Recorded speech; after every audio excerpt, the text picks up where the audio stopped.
ભારત સહિત દુનિયાભરમાં ઘણા લોકો પોતાની સવારની શરૂઆત સફેદ બ્રેડથી કરે છે, જે ખાવા માટે ખૂબ જ ખરાબ વિકલ્પ છે. જો તમે પણ તમારા રોજિંદા આહારમાં સફેદ બ્રેડનું સેવન કરો છો, તો આજે જ તેને છોડી દેવાનું નક્કી કરો, નહીં તો ખૂબ મોડું થઈ શકે છે.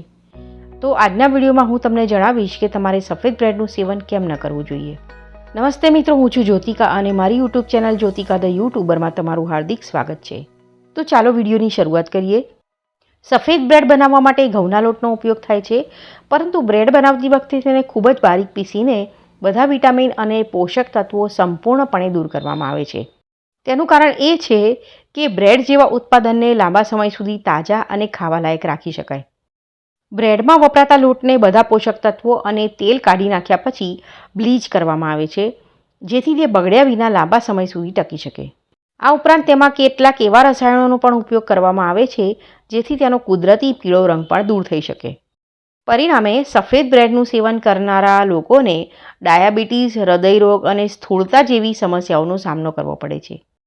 એટલું જ નહીં, સફેદ બ્રેડમાં વપરાતા રસાયણો, પ્રિઝર્વેટિવ અને ખાંડના કારણે તેના સેવનથી કબજિયાત, પેટ ફૂલવું જેવી સમસ્યાઓ પણ થવા લાગે છે. તો મિત્રો, વિડીયો જોવા માટે તમારો ખૂબ ખૂબ આભાર. ફરીથી મળીશું, ત્યાં સુધી આવજો.